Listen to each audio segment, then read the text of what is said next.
Di tengah hiruk-pikuk kota santri, Jombang, berdiri sosok yang dihormati, Kiai Hashim. Namanya harum, ilmunya dalam, dan ceramahnya selalu menyentuh hati. Ia adalah cahaya bagi ribuan jamaahnya. Namun, di balik dinding rumah sederhana yang ia huni, sebuah kegelisahan mulai menggerogoti. Rumah ibadah yang ia impikan tak kunjung terwujud karena keterbatasan dana. Sementara itu, kiai-kiai lain di daerah tetangga terlihat makin mapan. Masjid mereka megah dan kendaraan mereka mewah. Perbandingan ini perlahan menanamkan benih iri hati yang mematikan di relung hati Kiai Hashim.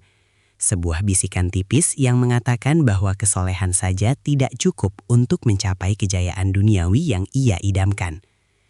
Ketamakan mulai merangkak naik, menggantikan ketenangan yang selama ini ia jaga. Keseimbangan spiritual Kiai Hashim mulai goyah. Doa-doa malam yang dulunya penuh khusyuk kini diselingi oleh perhitungan materi. Dalam satu kesempatan, seorang tamu misterius datang. Seorang pedagang sukses dari luar kota yang mengaku kagum pada Kiai Hashim. Tamu itu tidak hanya membawa sumbangan besar, tetapi juga sebuah saran terselubung. Sebuah jalan pintas menuju kekayaan yang tidak pernah Kiai Hashim bayangkan. Ia mulai bercerita tentang ilmu khusus yang bisa melipat gandakan rezeki tanpa harus menunggu keajaiban ilahi. Kiai Hashim menolak mentah-mentah, namun benih saran itu telah dilemparkan, mengakar dalam pikiran yang lelah menanti perubahan. Rasa malu karena keterbatasan ekonomi mulai terasa lebih berat daripada rasa takut akan dosa. Setelah berminggu-minggu pergulatan batin yang menyiksa, Kiai Hashim akhirnya menyerah pada godaan. Ia mencari kembali pedagang misterius itu dan meminta petunjuk. Pedagang itu tersenyum puas, seolah-olah penolakan Kiai hanyalah formalitas belaka. Ia kemudian membawa Kiai Hashim ke sebuah desa terpencil di lereng Gunung Kawi, tempat di mana janji kekayaan ditukar dengan ikatan gaib yang tak terputuskan. Perjalanannya gelap, dipenuhi kabut dan aura mistis yang pekat. Di sana, ia diperkenalkan pada seorang dukun sepuh yang terkenal kejam dan sangat sakti, yang siap membantunya mengubah nasib. Syarat yang diajukan sang dukun sangatlah mengerikan dan jauh dari ajaran agama yang selama ini Kiai Hashim yakini, meminta tumbal dan perjanjian darah. Syarat pertama pesugihan itu adalah meninggalkan semua amalan suci. Kitab-kitab suci harus disembunyikan, zikir harus dihentikan, dan lebih parah lagi, ia harus menghina simbol-simbol keagamaan sebagai bentuk totalitas pengabdian kepada entitas gelap. Kiai Hashim melakukannya dengan hati yang hancur namun didorong oleh nafsu kekayaan yang membakar. Dukun itu kemudian mengajarkan ritual pesugihan tuyul yang menuntut pengorbanan batin dan perjanjian abadi dengan jin pencuri kekayaan. Setiap malam Jumat Kliwon, Kiai Hashim harus melakukan ritual sesaji yang menjijikkan di sebuah makam keramat yang terletak di pinggiran Jombang, jauh dari mata jamaahnya yang polos dan penuh iman. Kekayaan mulai mengalir deras secepat air bah di musim hujan. Dalam hitungan bulan, Kiai Hashim membangun masjid yang jauh lebih megah dari yang ia impikan, lengkap dengan menara berlapis emas imitasi. Ia membeli tanah luas, mobil mewah, dan gaya hidupnya berubah total. Para jamaah awalnya kagum dan bersyukur, menganggap ini adalah karunia Allah atas kesalehan kiai mereka. Mereka tak menyadari bau amis yang melekat pada setiap rupiah yang disumbangkan. Namun ada yang aneh. Kiai Hashim yang dulu ramah dan penuh senyum, kini menjadi dingin, mudah marah, dan selalu terlihat kelelahan, seperti ada energi tak terlihat yang terus dihisak darinya. Wajahnya pucat, matanya cekung, dan ia tidak pernah lagi memimpin sholat subuh berjamaah. Selalu ada alasan yang dibuat-buat.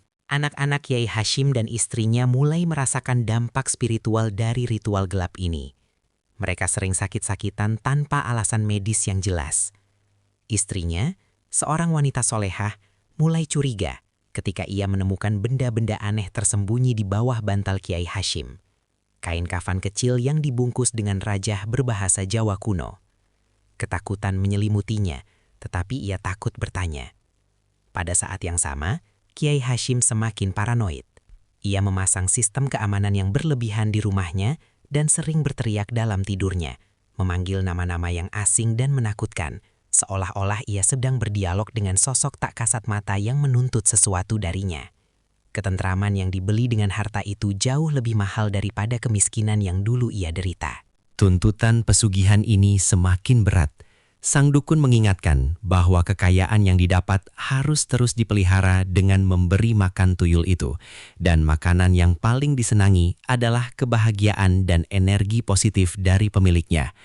Kiai Hashim dipaksa menumbalkan waktu dan jiwanya hingga ia benar-benar kehilangan jati diri sebagai seorang kiai.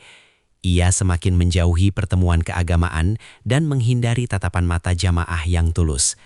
Ironisnya, semakin kaya ia, semakin miskin ia secara spiritual. Wibawa yang dulu memancar dari wajahnya kini digantikan oleh aura gelap dan dingin. Masyarakat mulai berbisik, curiga pada sumber kekayaan yang datang tiba-tiba tanpa ada usaha bisnis yang terlihat jelas. Puncaknya terjadi ketika tetangga terdekat yang merupakan seorang pedagang kecil mendapati uangnya hilang secara misterius dari brankas yang terkunci rapat. Kejadian ini terulang beberapa kali di lingkungan sekitar Masjid Baru Kiai Hashim. Kecurigaan marga mulai terfokus. Beberapa pemuda desa yang penasaran dan berani memutuskan untuk mengamati gerak-gerik Kiai Hashim di malam hari. Mereka menunggu di dekat makam keramat, tempat di mana Kiai Hashim rutin melakukan ritualnya. Mereka melihat dengan mata kepala sendiri Kiai Hashim, sosok yang mereka hormati, sedang duduk bersila di depan sesaji sambil menggumamkan mantra-mantra yang terdengar asing dan menakutkan. Rahasia gelap Kiai Jombang itu akhirnya berada di ambang keterbongkaran. Kabar itu menyebar seperti api. Masyarakat Jombang yang dulu memuja Kiai Hashim kini dipenuhi amarah dan rasa dikhianati. Mereka menuntut penjelasan. Saat didesak oleh tokoh masyarakat setempat, Kiai Hashim yang sudah terlampau lelah dan tertekan akhirnya mengakui perbuatannya. Pengakuan itu mengguncang seluruh Jombang. Masyarakat merasa masjid megah yang ia bangun adalah hasil dari darah dan air mata mereka. Hasil dari perampokan spiritual yang dilakukan oleh entitas yang Kiai Hashim pelihara. Harta yang ia kumpulkan terasa menjijikkan dan najis. Harta itu adalah kutukan yang datang dalam bentuk kemewahan. Setelah pengakuan pahit itu, konsekuensi spiritual dan duniawi menghantamnya tanpa ampun. Masyarakat mengusirnya, masjid yang ia bangun ditinggalkan, dan semua hartanya dibekukan untuk penyelidikan lebih lanjut. Yang terburuk, entitas gaib yang selama ini membantunya kini mulai menuntut bayaran yang lebih tinggi. Kiai Hashim mengalami gangguan jiwa yang parah, sering tertawa sendiri dan menangis tanpa sebab, seolah-olah rohnya telah dicuri. Dokter mengatakan ia menderita depresi akut, namun para santri tahu itu adalah bayaran dari perjanjian yang ia buat di kegelapan. Ia kehilangan segalanya, wibawa, keluarga, dan yang paling penting, imannya. Nasib tragis Kiai Hashim menjadi pelajaran pahit bagi semua. Ia wafat beberapa bulan kemudian dalam keadaan yang menyedihkan, tanpa dihadiri oleh jamaah yang dulu mencintainya. Warisan yang ia tinggalkan bukanlah kemegahan masjid, melainkan kisah kelam tentang seorang pemimpin agama yang memilih jalan pintas menuju kekayaan. Kisah ini adalah pengingat abadi bahwa kekayaan yang diperoleh melalui jalan haram dan pesugihan tidak akan pernah membawa kebahagiaan sejati. Ia hanya menawarkan ilusi kemakmuran yang pada akhirnya akan menuntut kembali harga yang jauh lebih mahal dari apapun yang bisa dibayangkan, yaitu harga dari sebuah jiwa dan harga dari sebuah pengkhianatan terhadap keyakinan. Kisah Kiai Jombang ini menutup lembaran kelam, menyisakan pertanyaan mendalam, seberapa jauh kita rela menukar integritas demi ambisi duniawi. Jangan biarkan godaan materi merusak cahaya spiritual yang telah kita bangun dengan susah payah. Ingatlah selalu, kekayaan sejati tidak diukur dari tumpukan harta, tetapi dari kedamaian hati dan ketulusan iman. Semoga kita semua terhindar dari jalan sesat yang menjanjikan kemewahan palsu. Jombang telah menyaksikan dan sejarah telah mencatat bahwa pesugihan hanyalah tiket sekali jalan menuju kehancuran abadi. Jadikan kisah ini cermin agar kita tidak jatuh ke dalam jurang yang sama. Renungkanlah dan jagalah iman Anda selalu. Jangan lupa like and subscribe untuk update seru lainnya.